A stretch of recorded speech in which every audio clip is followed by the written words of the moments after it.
All right, so now let's take a look at the middle and the southern colonies. So the middle colonies include New York, New Jersey, Pennsylvania, and Delaware. And in 1614, the first Dutch settlers arrive and traded with Native Americans in the New York region. In 1624, New Netherland is founded to provide trade in the Hudson River Valley.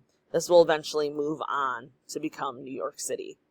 For 15 years, they had really good relations with the Native Americans, but of course, tensions grew as land disputes began. And, the same story we're hearing with Jamestown, the same story we're hearing with New England. And so eventually war breaks out, just like it did in those other places. King Charles II gave his brother, the Duke of York, permission to push the Dutch out of New Netherland. And so a large English population already lived in the area, which made it easy to do.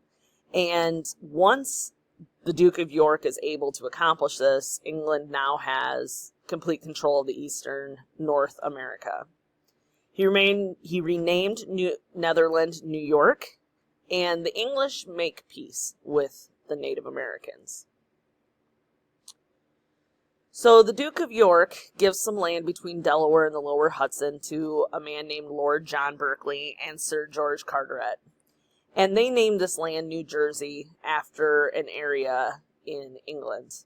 And eventually, due to disagreements, this land gets split into West Jersey and East Jersey. Okay.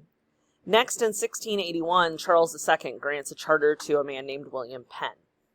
Penn wanted to establish a safe home for Quakers. Okay, so Quakers are a Christian sect.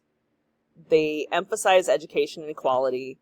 They reject formal worship and ministry. They don't actually have ministers. Women are even allowed to have some leadership roles in the church. Anyone can preach from the pulpit. Everybody is welcome. And they had been persecuted in England, kind of like the Puritans. They're kind of like a group of separatists, and they're the ones that are struggling with the Church of England.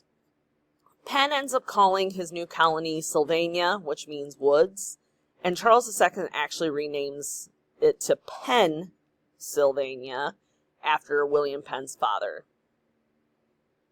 The new colony of Pennsylvania is based on the Quaker doctrine, and a doctrine is a principle or a set of beliefs accepted by a group.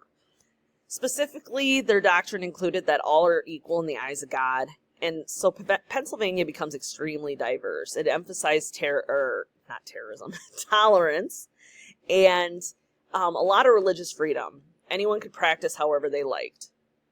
They also did a good job of keeping peace with the Native Americans. They actually purchased land instead of just kind of taking it. Eventually, the settlers who live in the lower counties didn't like living under Penn's government, and they are mostly Catholic at this point, and so they clash with authorities, and in 1704 they break away and form their own colony of Delaware. So let's go ahead and let's stop, take a few minutes here or seconds, and answer this question. What factors contributed to the diversity of the middle colonies?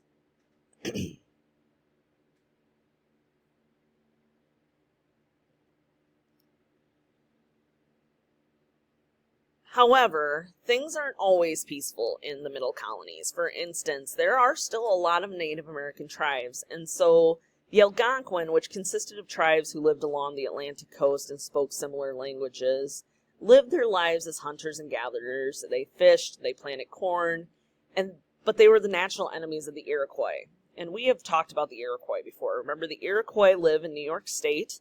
They are given the name Iroquois by the French. They called themselves the Haudenosaunee, the people of the Longhouse. And they actually encompass a few tribes who have come together, right? We talked about the Iroquois Confederation. The Pequot tribe resided in New England. The Lenape inhabited the regions of the middle colonies. And as Europeans continued to arrive, tensions grew because the Europeans are looking for lands to expand onto. Lands that have been ancestral lands for these Native American tribes. Before the Europeans arrived, Native Americans had conflicts amongst themselves. It's not like everybody was just here living peacefully, okay? So they formed alliances, an agreement between nations to fight each other's enemies or otherwise collaborate and form partnership when needed. Again, here's the Iroquois Confederacy. The Confederacy is an agreement among several groups, states, or governments to protect and support one another. So very similar to an alliance, it's maybe just a little more formal. In 1600, the Iroquois joined with the Mohawk, the Onondaga, the Oneida, the Cayuga, and the Seneca, bringing peace to the area around the Native American tribes.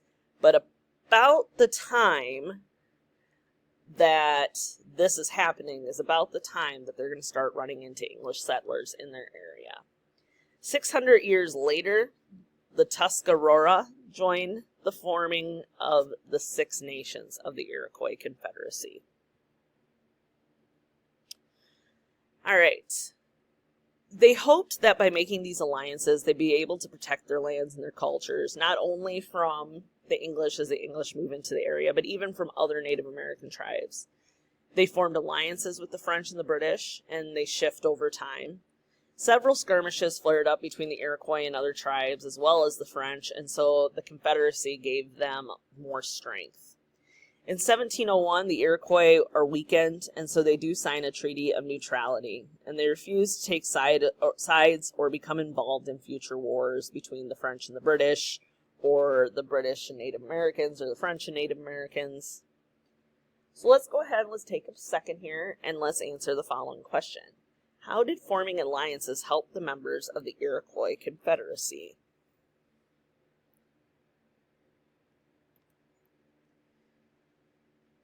All right, so a little bit of a review here. 1607, Jamestown is the first colonial settlement, English colonial settlement in the United States. And it served as the capital of Virginia, but in 1699 that capital is actually moved to Williamsburg, and it becomes the new capital of Virginia. This is important because this is where we really start to see some of that self-government that is going to drive us to the American Revolution and drive us to create the Constitution that we know today. So as we move away from the middle colonies, now we're going to move to the southern colonies. The southern colonies included Maryland, Virginia, North Carolina, South Carolina, and Georgia.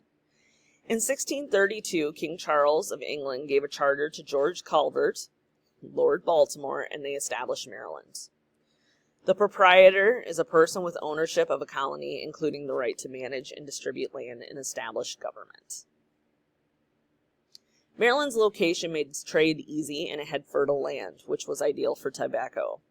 Wealthy plantation owners built docks on the tributaries, the creeks, streams, rivers that flowed into the larger rivers and other bodies of water.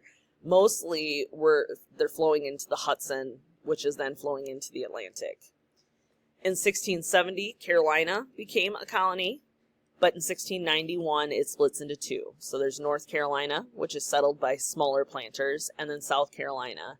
It had a lot of settlers from Barbados, and when I say settlers from Barbados, many of these are English people who have lived in the Caribbean or families have transplanted to the Caribbean. They grew large plantations, and they were purchasing enslaved Africans to work on those plantations.